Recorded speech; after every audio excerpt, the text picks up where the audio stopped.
October 2nd, 1986.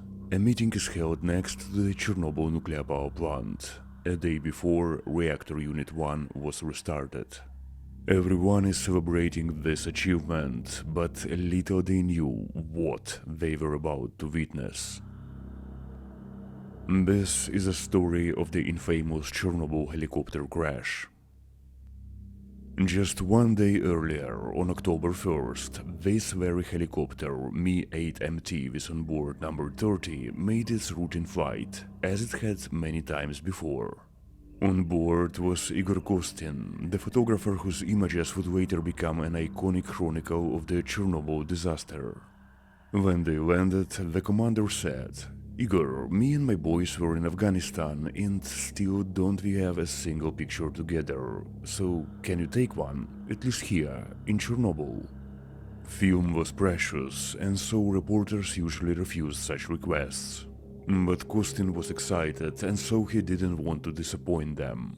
So he raised his camera only to instantly notice that he already used all 36 frames. And to be polite, he decided to at least pretend he takes a picture. But suddenly the shutter clicked, and luckily the film had a 37th frame. He had absolutely no idea that he had just taken the last picture of a crew that would not return from its next flight. And what happened less than 24 hours later was so inconvenient for Soviet authorities that this story was buried for years. So who were these people? Captain Vladimir Vorobyov, age 30, a first-class pilot with more than 600 flights. In Afghanistan, his helicopter was shot down from 70 meters, and he was the only survivor. Senior Lieutenant Leonid Hristich, age 33, flight mechanic, 356 battle flights behind. Captain Alexander Yunkingt, age 33, navigator, longtime co-pilot of Vorobyov. And on their final flight, one more man joined them, Senior Warrant Officer Nikolai Ganzuk, age 26, a field mechanic. Maybe he just needed a lift to another aerodrome, or perhaps he wanted to see the confined reactor from above. Well, whatever the reason, he shared their fate. And to understand their mission, we need to recall how helicopters were used by October 1986. As many of you know, in the first day after the explosion, because of the incredible radiation next to Unit 4, helicopters were really vital. Nearly 90 flew in just 24 hours, dropping sand, dolomite and lead to fight the fire and emission. At first, they landed everywhere they could, even crossroads in city of Pripyat, until a network of improvised aerodromes was established. There were many of them, but the main ones were codenamed Kubok, which means cup or trophy. These intense fights ended in 2 weeks, on May 12, when the fires and active emission finally stopped. After that, only rare scientific missions flew over the reactor, such as installing the needle or buoy diagnostic probes we covered in earlier episodes. But in general, helicopters now had a new role – decontamination. Scientists created solutions that polymerized on contact, sealing radioactive dust. This was done all across the zone, but at the power plant site the situation was far more challenging. This is because heavy machinery working at the sarcophagus construction constantly stirred up contamination again, and dust and aerosols became the biggest threat. And by August, conditions became so concerning that the governmental task force decided to resume dropping materials directly into Unit 4 and around it, but this time not lead, but dust suppressants. Exactly this was the task of the Mi-8 on October 2nd. But unlike in spring, new obstacles now stood over the site, gigantic Demag cranes. The crew did those flights many times, but this time one of those cranes eventually would decide their fate. That day was special, but for completely unrelated reason. The first reactor unit had been relaunched, and the progress on the sarcophagus was celebrated. A film crew from the East Siberian studio of documentary films was documenting it all. First, they also had a fight to see the power plant from above. Then, around 5 p.m., as they were filming Meeting of Liquidators, helicopters suddenly appeared overhead, carrying huge 2-ton tanks of chemicals.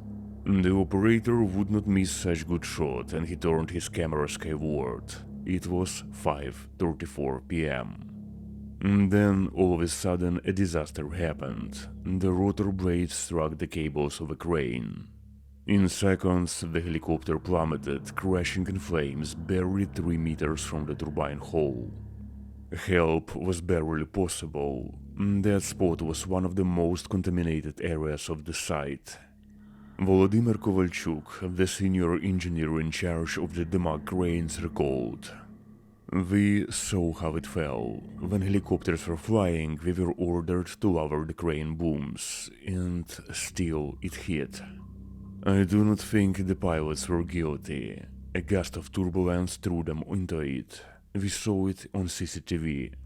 The rotor struck, the machine flipped, and the cable, just imagine, 30 millimeters thick, 8 threads total, it was just sliced. My god, such young guys. They all burned. And we weren't allowed near the crash for more than a day. Well, I remember we grabbed a dump truck and rushed to the crane cabin to pull out the operator. 7 engines per hour there. I opened the door and there he was, sitting white as chalk. He had seen it all on his CCTV monitor. He had seen it all. The exact cause remains uncertain. The pilots were very experienced, and being confirmed by radio they saw the crane boom. Some say a sudden gust, others blame the setting sun that blinded them. Or maybe Captain Vorobyov really was just too tired, as his father later suggested, looking at Kostin's photograph. Anyway, for a long time, that picture was all that remained. Later, at the exit from Chernobyl city near the main Kubok helipad, a modest monument appeared, a rotor blade and a plaque with their names. But that was later. The official authorities preferred not to recall this incident. You won't see anything about the fallen helicopter in Soviet movies about Chernobyl aviation, or in books that glorify the heroism of the liquidators. Gennady Vedernikov, back then head of the task force, watched the movie the Siberian studio made and approved everything for release except that shot. You what, want something hot? By memories he suddenly changed in face and screamed. Well, we will not let you drag any hot stuff in this movie, even do not dare to think about this. And so the film footage that captured the crash was cut. However, the filmmakers seemed to know exactly what they were dealing with. That's why they handed over a positive copy of the film to the governmental task force, but kept the negative for themselves. And when a few years later, perestroika and glasnost gained momentum, this fragment was finally added back into the film. How inconvenient this incident was for the authorities is illustrated by a purely human detail. Imagine, at first the pilots' wives didn't even know each other and were able to meet only 5 years after the crash. Later, the public organization Ukrainian Union of Veterans of Afghanistan and Chernobyl was able to invite them to Kiev to visit the zone, the Chernobyl nuclear power plant, and the monument to their husbands. In one interview, the head of the organization, Alexander Timchenko, recalled that during this visit the widows revealed a shocking detail. The official documents stated their husbands had died from multiple bone fractures somewhere in Chernobyl district of Kiev region. There was not a single word about the helicopter, nor about the fact they were actually liquidators.